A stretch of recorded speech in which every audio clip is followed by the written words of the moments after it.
Então, bom dia, mais uma vez. Eu vou dividir esta apresentação em 4 partes. As 2 primeiras vão ser breves, a última também, porque são umas conclusões. Vou falar em português devagar, para que me faça entender. A primeira parte é uma breve apresentação do grupo de investigação da Faculdade de Arquitetura, explicar o contexto em que ele apareceu. A segunda parte, a primeira parte é um slide, a segunda parte é outro slide, em que vou fazer uma declaração de interesse, uma marcada de posição, digamos assim, em contexto é que a gente considera que o nosso trabalho é desenvolvido, e depois, em terceiro lugar, vou apresentar um conjunto de casos de estudo, vou apresentar 4, vou tentar ser breve em cada um deles, mas apresento 4 porque eles também contam uma história de evolução, uma história de crescimento, e no último caso até termino com uma pergunta, com uma dúvida, porque estão aqui tantos especialistas, eu já agora, como também estamos a crescer, se houver a possibilidade de partilhar e de esclarecer dúvidas, também agradeço. E por fim, as conclusões. Muito rapidamente, o grupo de investigação ArcC3D foi fundado na sequência de um projeto de investigação que ocorreu entre 2007 e 2011, cujo objetivo principal era o desenvolvimento das técnicas de documentação no contexto da conservação da arquitetura. Ele contou com a participação de 3 universidades, a Universidade Técnica de Lisboa com a Faculdade de Arquitetura, a Universidade do Minho, a Universidade de Coimbra, o Instituto de Gestão do Património de Portugal e também com uma parceria do Laboratório de Fotogrammetria da Universidade de Valladolid, com a pessoa do professor Juan José Fernandes Martín. E, portanto, foi uma situação em que nós pudemos desenvolver trabalho, aprender, adquirir equipamentos e montar uma estrutura. Os 3 primeiros casos que eu vou contar foram dentro deste projeto, portanto, são o embrião do grupo de investigação. O último caso já sai fora do projeto, mas é uma sequência lógica do mesmo. Portanto, este é o nosso contexto. Uma declaração de interesse, um posicionamento, tem a ver com o entendimento que nós temos da relação entre a documentação e a análise da conservação, a análise do estado de conservação dos edifícios ou a compreensão dos edifícios. Nós entendemos que a documentação é feita para gerar conhecimento acerca dos objetos em que se vai intervir. Se não for assim, é pouco interessante. Então, ela deve ser produzida de modo a que seja possível ser analisada e daí extrair informação nova para reconhecer valor, para que esse valor possa ser preservado e transmitido. E essa avaliação, essa análise do edifício tem que ser feita de forma sistemática. Podemos pensar em modelos de análise do edifício. Podem ir desde as análises mais icónicas, a análise do estado de conservação, a análise construtiva, a análise estrutural, a análise estratigráfica, e tudo isto vai dirigir-se a um momento em que é preciso fazer uma avaliação do problema que se tem em mãos e tomar decisões acerca do que se vai fazer com o edifício. Portanto, é neste contexto que nós consideramos a documentação. Uma coisa que me esqueci de dizer, o nosso grupo tem duas vertentes, digamos assim. Por um lado, tenta enquadrar o trabalho de investigação de alunos, nos mestrados, em doutoramentos, mas também tenta fazer alguma ligação com a sociedade civil e com parcerias com entidades públicas e privadas para também termos algumas fontes de financiamento. Ora bem, passando aos casos de estudo. O primeiro caso de estudo que vou mostrar é este aqui, assim, o Palácio de Valflores, em Loures. Isto foi desenvolvido entre 2008 e 2010. Portanto, é um edifício que está um pouco arruinado, mas é um edifício importante na arquitetura portuguesa do século XVI, porque é um exemplo deste tipo de arquitetura, como não há muitos, e foi pouco alterado ao longo dos tempos, e por isso tem importância, é significativo. Quando chegámos ao edifício pela primeira vez, é um edifício da Câmara Municipal, que tem intenções de intervir, o estado era este. E nós sabemos que o laser scanning é muito bom, mas se vamos documentar o edifício neste estado, com esta vegetação toda à volta, documentamos muito bem a vegetação, não documentamos o edifício. Então, o primeiro passo, isto é uma limitação, tem vantagem, tem inconvenientes, o laser scanning, o primeiro passo que teve que ser dado foi limpar o terreno à volta, né? Arregaçar as mangas, cortar as ervas, um trabalho de preparação para que o edifício pudesse ser registado. Depois combinámos vários sistemas, digamos assim. Fizemos um levantamento topográfico em colaboração com a Câmara Municipal para fazer o levantamento da quinta, do terreno. Fizemos o levantamento do exterior do edifício e do interior do edifício. Para chegar às partes mais altas utilizámos um mastro extensível. E desta combinação de técnicas Resultou, portanto, o levantamento topográfico, com base no qual se conseguiu fazer uma modelação do terreno. Resultou o modelo do edifício e do aqueduto, aqui ao lado, do qual pode ser explorado de várias maneiras. Mas esta primeira exploração foi uma exploração mais visual. Mas um aspecto interessante que resultou daqui foi que, como o edifício é documentado de uma forma quase contínua, a geometria do edifício é muito fiel no modelo e, portanto, um dos outputs significativos que nós conseguimos retirar deste modelo foi a medição das deformações que eram visíveis ou que são visíveis no edifício e perceber, quantificar essas deformações em relação a planos de referência das fachadas. O que nós temos aqui é as deformações da fachada do edifício para cá e para lá de um plano vertical de referência.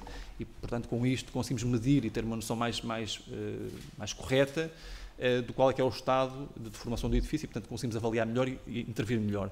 Uma coisa interessante é que este mapeamento pode ser posto no modelo de nuvem de pontos. Portanto, possa substituir as imagens fotográficas por este tipo de mapeamento e conseguimos mexer o modelo e reconhecer padrões mais facilmente, porque vemos simultaneamente vários pontos de vista. Ao mexer o modelo, nós conseguimos perceber espacialmente os padrões de deformação do edifício. Isto é um aspecto interessante, é que o modelo é uma base importante para a inquirição do objeto. Portanto, retiramos daqui uma informação importante. Foi uma primeira experiência. Digamos que aqui estávamos num estado um pouco embrionário. No segundo exemplo, um bocadinho mais adiante, fizemos o levantamento do Arco da Rua Augusta em Lisboa. Julgo que todos conhecerão este edifício. É meio edifício, meia escultura. Tem um espaço interior muito interessante aqui assim. Trata-se de um edifício do século XIX e é relativamente recente. Mas ao mesmo tempo nós não temos conhecimento, não sabemos da documentação original. E, portanto, é um edifício que tende, do ponto de vista arquitetónico, a não ser muito considerado, mas havia a intenção de intervir nele e, portanto, foi necessário produzir documentação. Mais uma vez, nós combinámos topografia de pontos de controlo para podermos colocar e também fazer alguma aferição da qualidade do modelo que estávamos a produzir.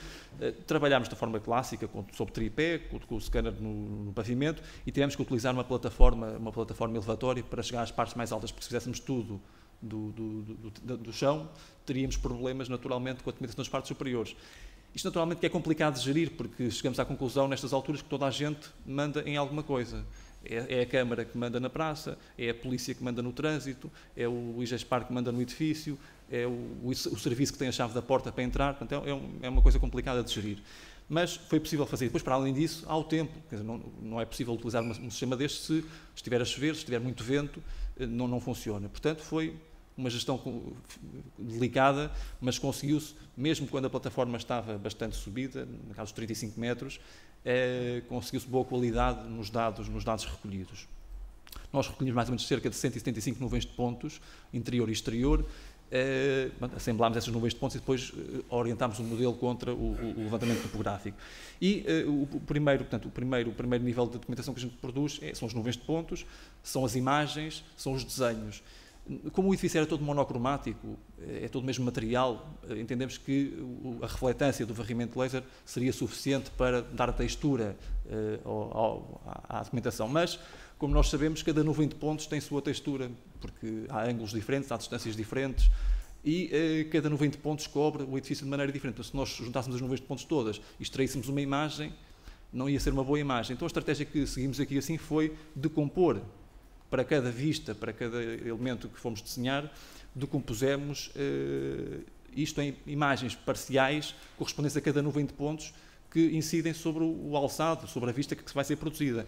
Estas imagens parciais são combinadas para gerar uma imagem mais composta e mesmo assim nós apercebemos que às vezes há vazios, que é melhor não tapar, é melhor deixá-los ficar neste sentido, não inventar informação para os tapar, um conselho sábio que me deram aqui no laboratório, e depois estes elementos são combinados com as várias partes, com as várias imagens para completar a imagem da fachada, ou do corte, ou da planta.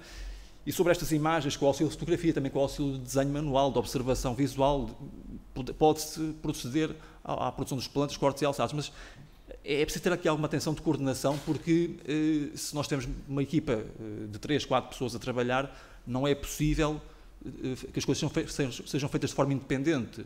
Tem que ser um trabalho coordenado, porque se há elementos que se repetem, se há perfis que se repetem, se cada pessoa desenha de sua maneira, no fim temos uma documentação que não funciona.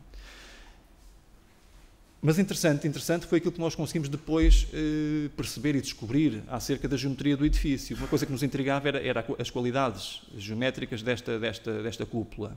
E fomos fazer uma análise da cúpula. Passou-me aqui, é um desenho que se fez sobre aquelas imagens, que pode ter um nível de detalhe que se quiser, não é? Foi o nível de detalhe que produzimos. Mas estava a dizer que o interessante foi a análise que se fez da geometria da cúpula. E essa análise só foi possível porque tínhamos dados fiáveis, rigorosos, mas também porque tínhamos uma informação 2D, que foi obtida a partir de 3D, que replicava, que mostrava, digamos assim, o modo como provavelmente o arquiteto concebeu, pelo desenho, o edifício. E ao olhar para essa documentação 2D, nós conseguimos, tornou-se mais evidente a natureza geométrica da forma.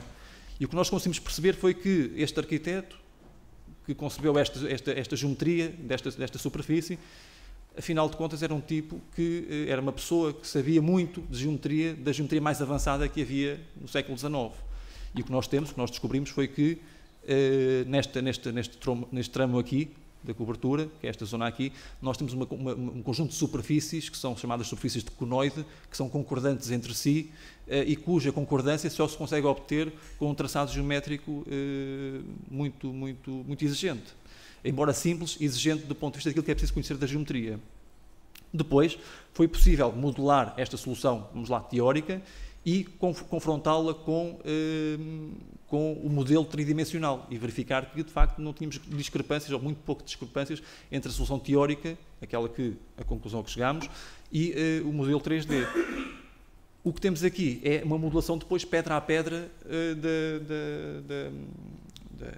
desta geometria, desta cúpula, e eventualmente este resultado que aqui está pode ser o ponto de partida, por exemplo, para um engenheiro estruturalista agarrar nisto e fazer uma simulação estrutural e perceber como é que se comporta esta geometria quando sujeita a modelos estruturais em computação, não é? Em simulação computacional. Portanto, ele foi o nosso segundo exemplo. No terceiro exemplo, temos o Convento de Cristo em Tomar. Foi uma experiência que, em parte, desenvolvemos também aqui com os nossos colegas de Valladolid, e em que combinámos vários sistemas. E não fizemos propriamente um levantamento, quer dizer, também fizemos, mas fizemos vários levantamentos e um levantamento conjunto que não estão ainda todos integrados, mas que partes deles foram integrados. E a nossa intenção é mostrar aqui que a fotogrametria, para a qual agora é possível obter nuvens de pontos muito detalhadas, e o varrimento laser podem ser ferramentas que podem ser utilizadas de forma muito proveitosa, de modo complementar, porque é muito difícil às vezes ir com um scanner a uma cobertura, mas é mais fácil ir com um balão ou com um avião à cobertura e tirar imagens e completar a documentação. Portanto, vamos mostrar também essa complementaridade. Vou contar um bocadinho a história deste levantamento. Portanto, temos o levantamento por varrimento laser, temos o levantamento por fotogrametria digital, que nós aqui chamamos de fotogrametria automática, vamos perceber porquê. Temos a possibilidade da integração dos modelos, temos os outputs e temos depois aplicações possíveis, umas mais normais, mais tradicionais, outras menos tradicionais, aplicações possíveis. Portanto, isto conta uma história também de relação da documentação, para além da integração de várias fontes de informação, da relação dessa informação com o que se pode fazer, com o que se pode compreender do objeto. Ora, muito bem, nós utilizamos dois tipos de scanner em zonas diferentes. Utilizamos aqui um scanner do laboratório de Valladolid, utilizamos outro scanner que alugámos.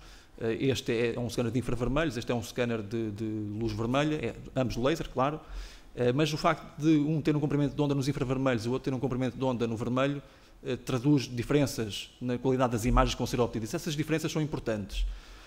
Não vou entrar aqui em grandes detalhes, toda a gente sabe o que é uma nuvem de pontos. Vou rapidamente mostrar aqui, para ficar ilustrado, o processo de orientação das nuvens de pontos, que é colocar as nuvens de pontos no mesmo sistema de coordenadas, de modo a ter um modelo final que se quer coerente, não é? Esse modelo depois pode ser combinado com imagens fotográficas. Estas belíssimas imagens foram tiradas ali pelo nosso amigo José Martínez, está lá ao fundo, e projetámos as imagens sobre o modelo de 90 pontos e, portanto, ficámos com o modelo de 90 pontos colorido. Este modelo de 90 pontos pode ser enriquecido porque nós aqui não tivemos acesso à cobertura, e se nós combinarmos outros sistemas de aquisição, por exemplo, um balão ou um avião teleguiado, em que é fácil pôr uma máquina fotográfica e é fácil adquirir imagens, se combinarmos estes sistemas com o laser, portanto, conseguimos recolher imagens de pontos de vista que o laser não consegue, podemos, para detalhes, por exemplo, utilizar um mastro para cobrir uma superfície de modo muito completo, e depois podemos processar estas imagens agora de modo praticamente automático. Portanto, nós agarramos nas imagens, importamos as imagens para uma ferramenta que assim está, neste caso trabalhamos com uma ferramenta de uso livre, não é open source, mas é de uso livre, que é o Visual SFM. Podem pesquisar no Google e chegam ao Visual SFM. O primeiro passo é a extração de elementos notáveis na imagem, chamados Shift Features. Depois, o segundo passo é a correlação entre as imagens. Com base naquela extração inicial, as imagens são correlacionadas e encontram-se aqui probabilidades das imagens corresponderem umas às outras, e com base, portanto, isto está aqui, é uma ilustração das correspondências entre pontos de imagens, com base nessa correlação entre imagens, as imagens podem ser orientadas entre si. O que nós vemos aqui é, para aquela cobertura do Convento de Cristo, de um troço do Convento de Cristo, um conjunto de imagens que foram recolhidas com um balão e que foram orientadas deste modo. Portanto, tudo isto é sem o utilizador, sem o operador estar exaustivamente a picar pontos nas imagens. Não, isto é feito de modo automático. Nesta fase é reconstruído um modelo esparso, uma nuvem de pontos esparsa, tem poucos pontos, mas há um passo seguinte em que é possível processar aquela informação e obter uma nuvem de pontos mais densa, que é o que temos aqui. Tem alguma informação com menos qualidade na periferia, onde as imagens não incidiam com bons ângulos, mas na zona da cobertura conseguiu-se uma relativa qualidade das imagens e do modelo que daqui resultou. Claro que este modelo tem que ser limpo, mas o que é interessante é mostrar que este modelo pode ser integrado com o modelo do laser. E também é interessante notar que este tipo de abordagem, que permite chegar a objetos de média escala, permite ir a detalhes desta ordem, que nós podemos aqui verificar. Temos aqui a janela, aquela experiência com a janela, em que modelámos a janela toda de 90 pontos. Isto são vários zooms sobre a janela, sobre a escultura da janela, e nós chegamos a ter vários pontos por centímetro quadrado, com uma densidade maior até que aquela que se consegue obter com o scanner. Isto é muito interessante, porque o mesmo sistema permite média escala, muito detalhe, como permite fazer o convento inteiro. Nós aqui temos uma ortoimagem de todo o convento, que foi obtida processando praticamente de modo automático cerca de 1.200 imagens. 1.200, sem que o operador precise de identificar pontos nas imagens. E aqui, não tenho aqui para mostrar, tenho noutro sítio, mas tal como fizemos para o Convento de Cristo, fizemos também para o centro histórico da cidade. Portanto, é interessante notar que o mesmo sistema fotográfico permite o muito detalhe, o média escala e a grande escala. Isto é importante, não existem desenhos completos do Convento de Cristo, existem frações do Convento de Cristo. Isto pode ser uma primeira abordagem a ter uma estrutura geral do edifício. Aqui este vídeo, a qualidade não é a melhor, mas está um pouco pixelizado e com algum ruído, mas mostra e ilustra a sequência. Nós temos um modelo do laser com a imagem aplicada, não é? E, como vemos, a cobertura apresentava vazios. Colocámos aqui o que extraímos da fotografia e combinámos os dois e ficámos com uma coisa mais completa. Esse é o objetivo, é ter uma documentação mais completa, mais fechada. Portanto, aqui ilustra o que é que veio de uma fonte, o que é que veio da outra fonte. Portanto, foi a terceira experiência que desenvolvemos, foi esta aqui assim. Para que é que isto nos serve? Portanto, temos as saídas clássicas, que são os desenhos, as ortoimagens, e isto é uma utilização clássica dos desenhos, que é para fazer a cartografia do estado de conservação, ou para registar as intervenções que os conservadores fazem. Quanto tempo? Llevas exatamente 20 minutos. 20 minutos e 2 minutos. 2 minutos. Mas uma utilização mais interessante, por isso é que eu chamei há pouco a atenção para os lasers com diferentes comprimentos de onda, é que se nós tivermos, por exemplo, esta parede, a imagem que nós obtemos quando o laser tem um comprimento de onda é diferente da imagem que obtemos quando o laser tem outro comprimento de onda. E isso dá-nos indicações distintas sobre as qualidades dos materiais que podem ser expressas pela reação da matéria naquele comprimento de onda, àquela luz. Por exemplo, com o infravermelho foi possível perceber onde é que havia intervenções de cimento nas juntas. Conseguiu-se distinguir entre a pedra e o cimento. Já aqui é mais próximo da experiência visual, porque estamos a falar de uma luz visível. Conseguiu-se distinguir bem as sujidades. Portanto, é interessante olhar para as imagens de comprimentos de onda distintos e perceber que elas nos dão informações distintas. E uma hipótese de trabalho é a combinação destas imagens através das técnicas digamos, que são utilizadas já no sensoriamento remoto, não é? Por exemplo, combinando imagens com comprimentos de onda distintos, eventualmente é possível aplicar técnicas e filtros que as processam em conjunto para obter também informação relevante sobre o edifício. Neste caso, temos aqui uma estação de índice de vegetação. Portanto, é uma pista para, eventualmente, fabricantes virem fabricar scanners multiespectrais, porque daria um jeito do ponto de vista da conservação. Quarto caso de estudo e último, já fora do âmbito do... 2 minutos, estes são 2 minutos. Fora do âmbito do projeto, é já um avanço. Nós fizemos o levantamento do exterior do Palácio de Belém. É uma área grande e só nos pediram o exterior, não pediram o interior das habitações. Portanto, temos aqui um largo caminho a percorrer para fazer o levantamento. E utilizámos também, combinámos o varrimento laser com a fotografia aérea. E obtivemos este tipo de resultado. Está aqui, há aqui telhados que foram feitos com a fotografia aérea. Isto é um modelo de nuvem de pontos, é uma base que o arquiteto cria para vir no futuro a montar um sistema de gestão de documentação dispersa que ele tem em sua posse. ¿Solo con globo esto o con el avión también? ¿Solo con globo? Com o globo, só com o globo. Com o globo, sim. O que é que nós fizemos? Numa primeira abordagem, definimos uma poligonal, não é bem uma poligonal no sentido topográfico, mas é uma poligonal que circunda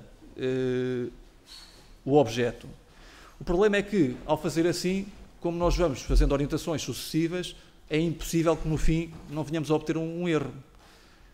E a minha pergunta é, e vamos ver se concordam comigo, que esse erro eventualmente pode ser corrigido. Portanto, se nós começarmos com uma nuvem inicial, toda a gente sabe que quando trabalhamos com o scanner, as matrizes são inevitáveis. Se tivermos uma nuvem inicial que tem esta matriz, se no final orientarmos a mesma nuvem com o rabo do peixe, a nuvem mexe um pouco. E, portanto, há um deslocamento. Esse deslocamento é uma translação e uma rotação.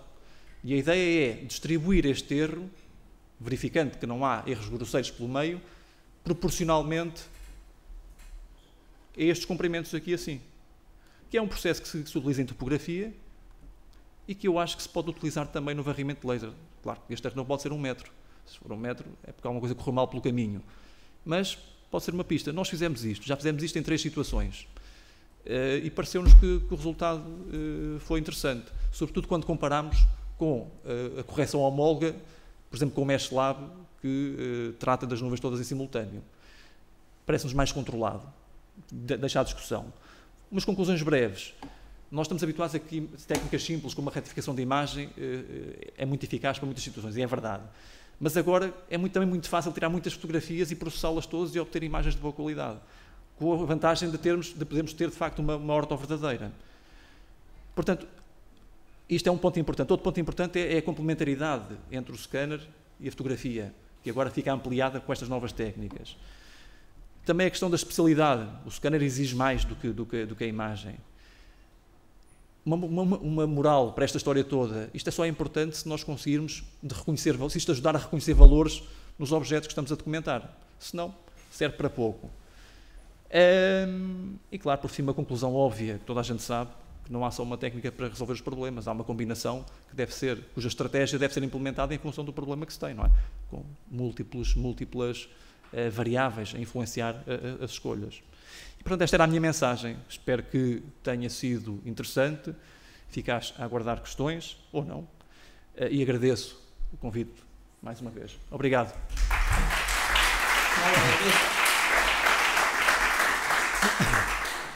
Luis solo ha invertido 25 minutos, con lo cual tiene unos segundos para responder preguntas. Si alguno quiere hacer alguna pregunta difícil.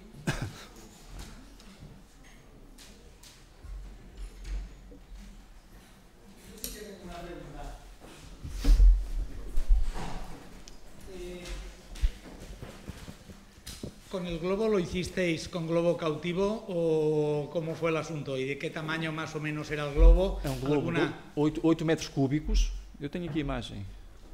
8 metros cúbicos, é um balão de hélio e tem uma corda, uma câmara com pica-a-vê e, portanto, controla-se cá de baixo. Deixem-me ver aqui. ¿Cómo estabilizabais el globo para que aquello no fuera una...? Tive que esperar, não é possível utilizar o globo com vento muito forte. Até aos 4 metros por segundo funciona. Tem esta vela que dá para estabilizar o globo, ele fica estável. E depois o controlo da imagem é feito remotamente com um receptor de vídeo que permite controlar o ponto de vista da imagem. Mas é preciso ir ganhando sentimento, porque mexe sempre um bocadinho. E, portanto, é preciso saber quando é que se carrega no botão. Mas isso vai com a experiência. Depois de fazer algumas centenas de fotografias, já corre bem.